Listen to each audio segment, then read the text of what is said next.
Hello dear students, I welcome you all. In this video, we are going to study the structural features of a pollen grain. In our last video, we have studied the process of dehiscence of anther, जिसमें हमने देखा था rupturing of anther wall and liberation or release of pollen grains through stomium. इसका link मैंने description में दे दिया है, आप वहाँ से इसे देख सकते हो. अगर हम पॉलन ग्रेन के स्ट्रक्चर की बात करें तो pollen grain is a rounded और oval structure. It is haploid and considered as a male gametophyte. इसे मेल गैमेटोफाइट क्यों कंसीडर करते हैं? बिकॉज ये दो मेल गैमेट्स को कैरी करता है एंड ये मेल गैमेट्स पॉलन ग्रेन के अंदर ही फॉर्म होते हैं. The size of pollen grain varies from 25 to 50 micrometers. And अगर pollen grain के wall की बात करें तो each pollen grain is covered by a thick wall called sporoderm. And sporoderm में दो layers होते हैं. outermost layer exine जो कि thick होता है and sculptured होता है, and inner to the exine is intine जो कि thin and smooth होता है. The cytoplasm of pollen grain is surrounded by a plasma membrane. And जब pollen grain mature होते हैं तो इसमें दो cells होते हैं, large vegetative cell and small generative cell. And when the pollen grain matures, it contains two cells, large vegetative cell and small generative cell. Now let us see the internal structure of a pollen grain. Here in this slide you can see the internal structure of a young pollen grain and also a two-celled mature pollen grain. When first formed, the pollen grain is unicellular with dense uninuclear cytoplasm. यहाँ आप देख सकते हो इस figure में ये young pollen grain है जिसमें कि एक न्यूक्लियस प्रेजेंट है एंड साथ में एक सेंट्रल वैक्यूल है, साइटोप्लाज्म है एंड इसके वॉल लेयर्स हैं, एक्साइन, इंटाइन एंड इस वॉल लेयर पर जर्म पोर्स प्रेजेंट हैं. And later on the pollen grain becomes 2 to 3 sailed. यहाँ आपको इस फिगर में 2 सेल्ड पॉलन ग्रेन्स दिख रहा है एंड यहाँ आप देख सकते हो 2-celled mature pollen grain having vegetative और tube cell, यहाँ tube cell है जिसे vegetative cell भी कहते हैं, and generative cell, ये generative cell. and ये cells form कब होंगे? when pollen grain divides mitotically. The pollen grain nucleus grows in size and shifts to one side near the wall.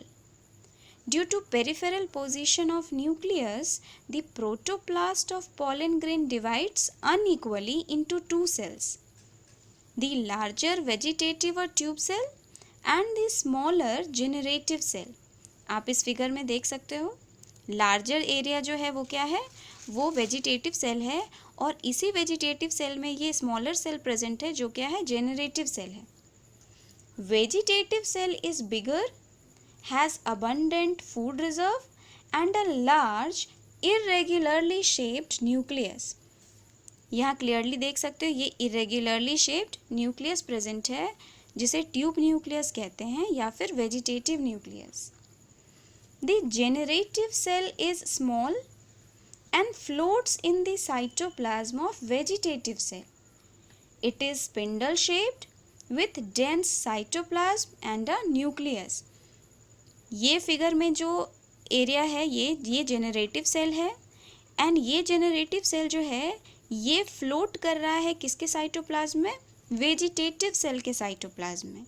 And generative cell के पास इसका अपना nucleus है जिसे generative nucleus कह रहे हैं एंड साथ में क्या है, इसके पास अपना साइटोप्लाज्म भी है.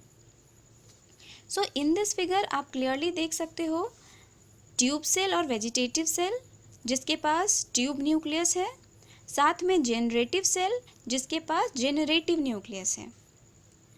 अगर हम पॉलन वॉल की बात करें तो pollen grain is covered by 2 layered walls, जैसे कि हमने इससे पहले भी डिस्कस किया. The outer most thick layer is exine which is made up of highly resistant biological material called sporopollenin. Sporopollenin बहुत इंपॉर्टेंट है आपके एग्जाम के लिए बिकॉज ये बहुत टाइम मल्टीपल चॉइस क्वेश्चंस में पूछे जाते हैं.